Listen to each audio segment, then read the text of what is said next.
अस्सलाम वालेकुम। मैं doctor Umar Zubair, consultant trauma and orthopaedic surgeon. आज हम trauma and orthopaedic awareness series के एक और अहम मौजू के मुतालिक बात करेंगे और वो है विटामिन डी।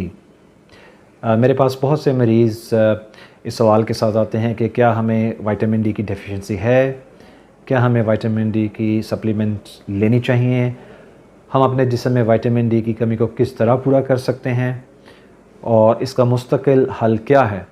तो इस हवाले से ही मैंने सोचा कि आज हम इस मौजू पे बात करते हैं, क्योंकि ये पाकिस्तान के अंदर बहुत ही कॉमनली पाया जाने वाला मसला है। सबसे पहले हम बात करेंगे कि विटामिन डी का बैकग्राउंड क्या है। विटामिन डी एक बड़े अरसे तक एक मिस्ट्री रहा।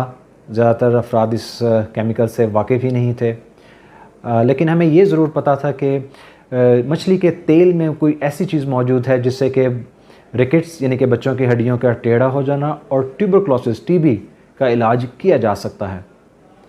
और बाज़ अफराद ने इस मछली के तेल को इस हद तक इस्तेमाल किया और इतनी कामयाबी से इस्तेमाल किया, जिसकी एक बड़ी वाज़ेह मिसाल डॉक्टर नील फिंसन की है, जिन्हें 1903 में नोबेल प्राइज़ दिया गया, क्योंकि उन्होंने सिर्फ कॉड लिवर ऑयल से ही टीबी का इलाज बड़ी कामयाबी से और बड़ी तादाद में लोगों का किया।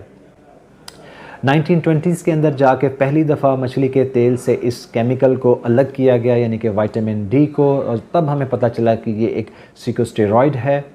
और 1930 के लगभग इसका जो केमिकल स्ट्रक्चर था वो दरियाफ्त हुआ। आइए बात करते हैं कि विटामिन डी असल में है क्या, विटामिन डी कहाँ से आता है और विटामिन डी हमारे जिस्म में क्या रोल अदा करता है। विटामिन डी एक सिकोस्टेरॉइड है जिसके सबसे 3 कॉमन सोर्सेज, इसमें सबसे बड़ा सोर्स सूरज की रोशनी यानी कि सनलाइट है, जिसमें हमारी जल्द विटामिन डी को मुख्तलिफ ऑर्गन्स में प्रोसेस करती हुई फाइनल स्टेज तक तैयार करवाती है।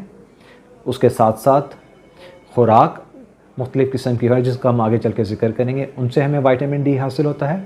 और उसके अलावा आखिरी सोर्स है सप्लीमेंट्स, यानी कि विटामिन डी की कैप्सूल या टैबलेट्स।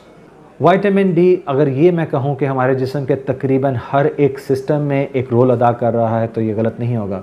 और सबसे दिलचस्प फैक्ट ये है कि आने वाले हर रोज़ हमें नई रिसर्च से पता चल रहा है कि ऑलमोस्ट हर सिस्टम के अंदर ही विटामिन डी अपना रोल प्ले कर रहा है।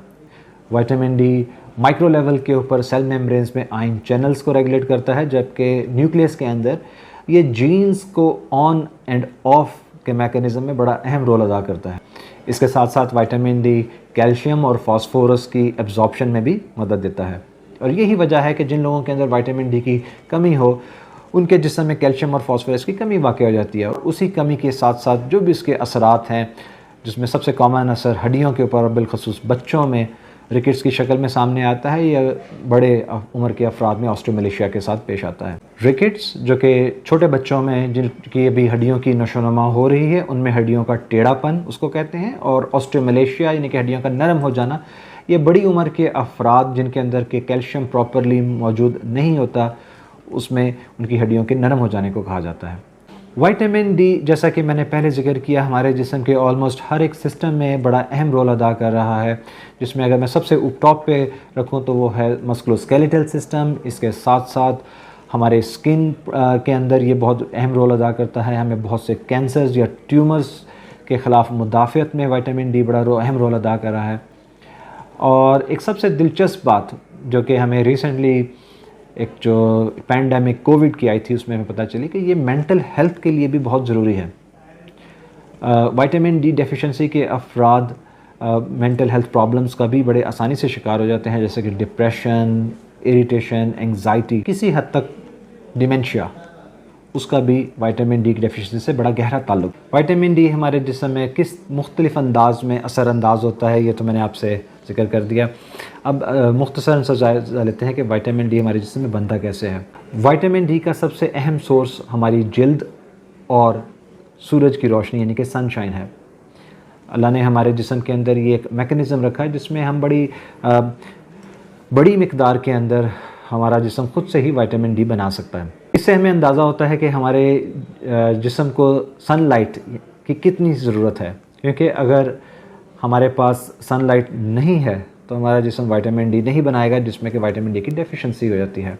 और इसमें सबसे अहम चीज़ ये है कि विटामिन डी डेफिशिएंसी के मरीज़ ज़्यादातर उन्हें अपनी अलामात के बारे में कुछ पता नहीं चलता। और फिजिशियंस के लिए भी एक थोड़ा सा ये एक मुअम्मा बन जाता है, क्योंकि विटामिन डी चूँकि जिस्म के हर सिस्टम को मुतासिर कर रहा है, इसलिए ऐसे मरीज़ आमतौर पे तकरीबन हर सिस्टम के किसी न किसी मसले के साथ पेश आते हैं। और इसमें जब तक उनका टेस्ट न किया जा सके तब तक नहीं अंदाज़ा होता कि उनके विटामिन डी लेवल्स क्या हैं।